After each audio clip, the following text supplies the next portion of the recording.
इसीलिए हम ईएमआई के एग्जाम्पल से सकते हैं, इंपॉर्टेंट सपोर्ट और रेसिस्टेंस आइडेंटिफाई कर सकते हैं, और भी बहुत सारे बेनिफिट हैं इसको यूज करने के। मार्केट में आपको दो टाइप्स के मूविंग एवरेज मिलेंगे, एक एसएमए और दूसरा ईएमआई। दोनों का काम काफी हद तक सिमिलर ही है। पर्सनली मैं ईएमआई का यूज करता हूँ, इसीलिए हम ईएमआई के एग्जाम्पल से सब कुछ सीखेंगे। इसको यूज करने के लिए आप ट्रेडिंग व्यू में सर्च करें मूविंग एवरेज एक्सपोनेंशियल। इस पर क्लिक करते ही आपके चार्ट में मूविंग एवरेज प्लॉट हो जाएगा। इसकी लेंथ की सेटिंग बाय डिफॉल्ट 9 की होती है। जरूरत पड़ने पर हम इसको चेंज कर सकते हैं। कब और कहां इसकी लेंथ को चेंज करना है वो हम आगे डिस्कस करेंगे। अब समझते हैं मूविंग एवरेज का यूज करके हम ट्रेंड आइडेंटिफाई कैसे करें। जब मूविंग एवरेज प्राइस के नीचे होता है तो इसका मतलब ये है कि ये एक अपॉर्ड ट्रेंड है, और जब मूविंग एवरेज प्राइस के ऊपर होता है तो इसका मतलब है कि यह एक डाउन ट्रेंड है। जैसे यहाँ आप देख सकते हैं मार्केट हायर हाई और हायर लो फॉर्मेशन में ऊपर की तरफ मूव कर रहा है। नेक्स्ट प्राइस तेजी से नीचे गिरने लगती है। यहाँ प्राइस काफी हद तक नीचे गिर चुकी है, तो हर कोई बिगनर ट्रेडर को यही लगेगा कि अब ये अपर ट्रेंड खत्म हो गया और डाउन ट्रेंड की शुरुआत हो चुकी है। लेकिन एक बार हम मूविंग एवरेज को ऐड करके देखें तो प्राइस अभी भी मूविंग एवरेज के ऊपर ही है। इसका मतलब ये अभी भी अपर ट्रेंड ही है। हो सकता है हमें जो यह डाउन साइड की मूवमेंट मिली वह एक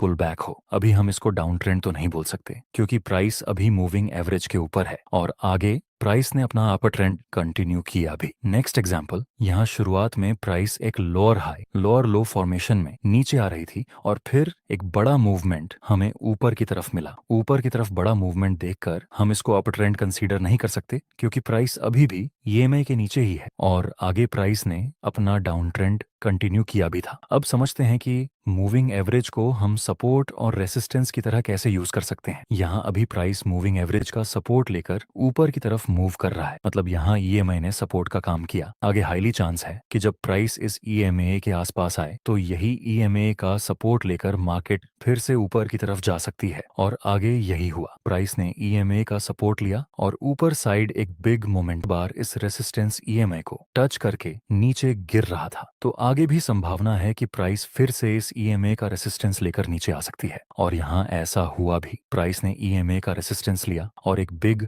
मोमेंट डाउन साइड की तरफ दिया। दोस्तों ध्यान रखना, जब आप ईएमआई का यूज करें ऐसे सपोर्ट और रेसिस्टेंस के लिए तो प्राइस को ईएमआई मिनिमम 2 बार तो टच करना ही चाहिए। 2 बार टच होने के बाद ही यह ईएमआई आपको बेहतर तरीके से रिजल्ट देता है। इस तरह कोई भी अपट्रेंड में प्राइस को मिनिमम 2 बार टच करना चाहिए ईएमए को, तभी हम इस ईएमए को आगे सपोर्ट की तरह यूज कर सकते हैं। अगर आप बिगिनर हैं और ईएमआई का यूज करते हैं तो आपके साथ एक प्रॉब्लम आ सकती है, वो यह कि जब आप ईएमआई चार्ट में प्लॉट करेंगे तो कुछ कुछ बार ईएमआई परफेक्टली आपके चार्ट में नीचे रहेगी अगर अप ट्रेंड है तो, और अगर डाउन ट्रेंड है तो ईएमआई परफेक्टली प्राइस के ऊपर रहेगी। लेकिन कई बार ऐसा भी होगा कि आपने ईएमआई प्लॉट किया और ये ईएमआई बिल्कुल प्राइस के बीचों बीच प्लॉट हो जाएगी। इस तरह आप ईएमआई का यूज करके आप ना ही ट्रेंड आइडेंटिफाई कर पाओगे और ना ही इंपॉर्टेंट सपोर्ट और रेसिस्टेंस। इसका सॉल्यूशन क्या है और किस टाइम फ्रेम में आपको ईएमआई को यूज करना है, ये दोनों टॉपिक हम वीडियो के एंड में कवर करेंगे। अब हम समझते हैं कि ईएमआई का यूज करके हम ट्रेड कैसे करें। दोस्तों हम सिर्फ और सिर्फ ईएमआई का यूज करके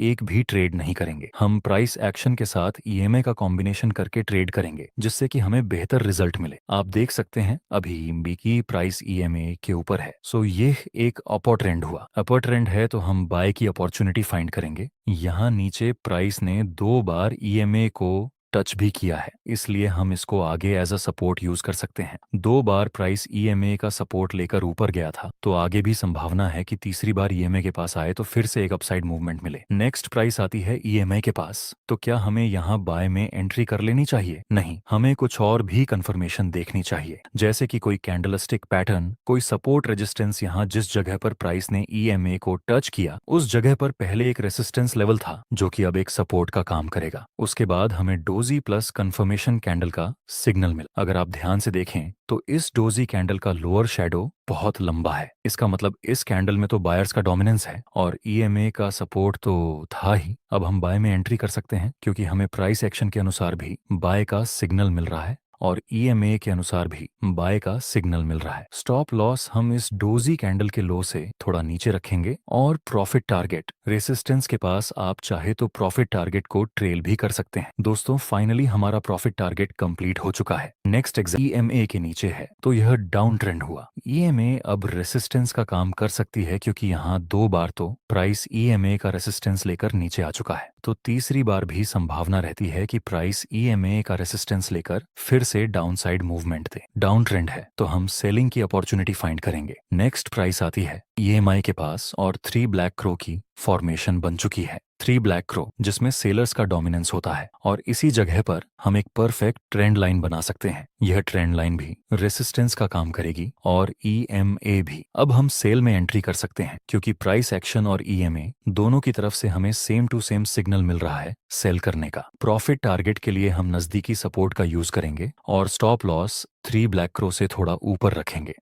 अब कुछ डिफिकल्ट एग्जाम्पल देखते हैं, जैसे कि यहाँ प्राइस ईएमए के ऊपर था, मतलब ये अप ट्रेंड हुआ। अप ट्रेंड है तो हम बाय की अपॉर्चुनिटी फाइंड करेंगे। जब प्राइस आएगा ईएमए के आसपास और प्राइस एक्शन के अनुसार भी कोई बुलिश कैंडल का सिग्नल मिले तब हम बाय में एंट्री कर सकते हैं। नेक्स्ट प्राइस आता है ईएमए के पास और फिर से डोजी प्लस कंफर्मेशन कैंडल की फॉर्मेशन मिली। यहाँ ईएमए का सपोर्ट है, ऊपर से कैंडलस्टिक पैटर्न का सिग्नल मिला। क्या हमें यहाँ बाय करना चाहिए? नहीं। ईएमए के सपोर्ट के पास बुलिश कैंडल का सिग्नल मिला, फिर भी हम बाय में एंट्री नहीं कर सकते। यहाँ बाय न करने के 2 मेन रीजन है। पहला, ये जो बुलिश कैंडल का सिग्नल मिला उसके नीचे सिर्फ और सिर्फ ईएमए का सपोर्ट है। प्राइस एक्शन के अनुसार यहाँ कोई भी इंपॉर्टेंट सपोर्ट लेवल नहीं है। ऐसी बुलिश कैंडल्स जिसके आसपास कोई सपोर्ट ना हो उनके ऊपर हम ट्रस्ट नहीं कर सकते। दूसरा, ये जो सपोर्ट था अब वह आगे रेसिस्टेंस का काम करेगा और कंफर्मेशन कैंडल एकदम इस रेसिस्टेंस के पास ही क्लोज हो चुकी है, इसलिए भी हम यहाँ बाय में एंट्री नहीं कर सकते। नेक्स्ट, प्राइस इस ईएमए को नीचे की तरफ ब्रेक कर देती है। कुछ लोग सिखाते हैं कि जब ईएमए ब्रेक हो और ब्रेकआउट के बाद कंफर्मेशन कैंडल मिले